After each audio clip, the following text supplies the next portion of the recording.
Hello all. Do you have an interest in the use of medicinal plants in modern times? Are you wanting to know about the history of vaccination and the use of plants in medicine? Then you should have an interest in this presentation. I'm here to tell you about the research I've been doing on medicinal plants and vaccinations and the history of it all. And just like about their their benefits, side effects, and which I would personally prefer to use at certain times. The purpose of this presentation is not for me to push you one way or another. I'm here to give you my opinion and to let you choose from the options. You could lean more toward one, like the vaccinations, or more toward the plants, the more organic ones. I personally prefer the organic ones, and only to use like the drugs and vaccinations for extensive, like really bad problems, which I've mentioned before. So anyway, what I'm going to do is try to compress this down into as much as I can, because I have a lot of research done on this. So what we're going to talk about is like an intro to just like medicinal plants and how they're used, the rise of vaccines, the age of medicine, the use of medicine plants over the ages, and a little more history on just like some of the users if we have time, and then a brief conclusion. Hopefully this should go quickly and it'll give you a simple idea of what my research is going over. So medicinal plants. Plants have been here since the beginning of time. It is not recorded but very highly expected that humans have survived many years because of their instincts to forage and hunt and do all this different stuff. The predisposition to know these plants must have been some miraculous different thing. They don't have a book or anything. I know I'm familiar with some of the stuff just because of books that I've read and stuff. I'm familiar with the idea that lamb's ears can help stop bleeding. The herbal baths after birth have a lot of good medicinal qualities. The midwives recommend these things.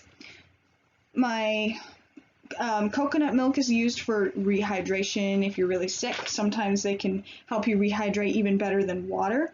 So even now today there are different things. We used the coconut milk a lot when my family lived in Brazil, but we already know how useful fruit and vegetables are, so I'm not going to dwell too much on that. I have a really good resource that is called Peterson's Guide to Medicinal Plants and Herbs.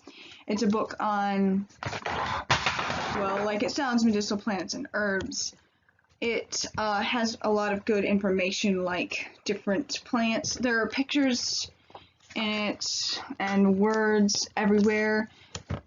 There's a plant called yarrow that's supposed to help stop bleeding and help with the flu. There's a plant, white pine, common white pine, is used to like drain out boils and for like burns and cuts. It says specifically what part of the plant to use, and then the book also states articles like what not to use. So it's not just what you need, it's other stuff that you shouldn't have, which is also really useful.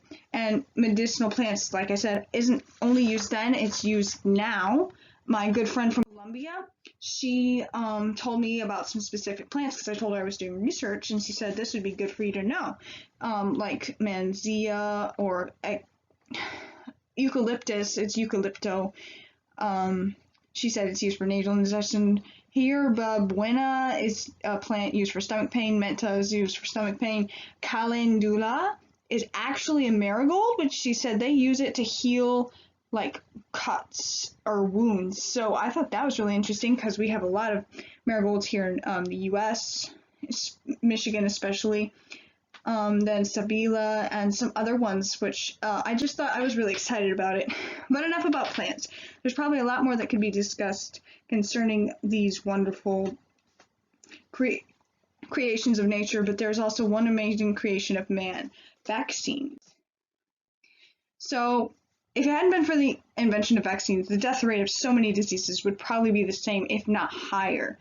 Some diseases are just too much for plants to handle, and can need to be treated with the utmost care. It takes a long time for a vaccine to be developed, sometimes months, sometimes years. Even right now, since the beginning of this year, experts were trying to work on the COVID vaccination, and goodness knows how much longer it will be.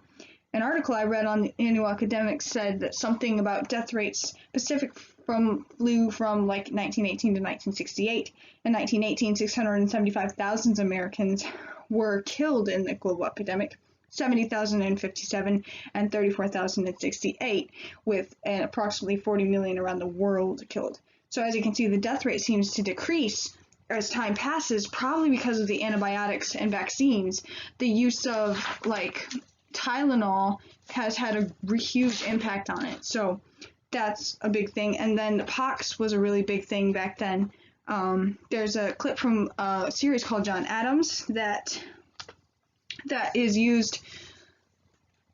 It's a really good picture, and I would have included it to watch, but I'm short on time, so not sure how long I want to spend on it. But there is a link if you want to see it yourself. It's a good example of how the vaccine worked back then. And before we conclude, there's one little bit of medical history that I want to discuss. But as you can see, there's some history before this other facts that I talked about, like Edward Jenner, he invented the pox vaccine. The Calumet, he invented the, I think it was the tetanus vaccine, and then there was a plague vaccine developed later too, as you can see in the pictures. So there's a lot of visuals here that I included. There's some tuberculosis. I think Calumet might have had a hand in that too. So there's a lot of stuff involved in that, which I would dwell on, but I'm running short on time, so I'm going to keep going. So the other part of history is the witches. There's witches and there's witches. The ones on the left are traditional, the ones on the right are historical. So I'm not going to spend too much time because I'm running short here, but it has to do with the way they were treated and the different, like the ill treatment of them. So there's that. And so I'm short on time, so I can't talk about it too much, but you can read it in my rough draft of the research paper. But thank you for listening, and I hope you got to get something out of this very rushed presentation. I'm glad that I got to share with you my parts of my research. There's a lot more involved, so I'm looking forward to showing you in the rough draft, and I'm looking forward to seeing what else you have. If you have any questions, you can contact me at my email right there. And thank you so much again for listening to this a little bit disheveled presentation. I enjoyed putting it together, as you can see, and I'm looking forward to listening to the rest of you. So thank you.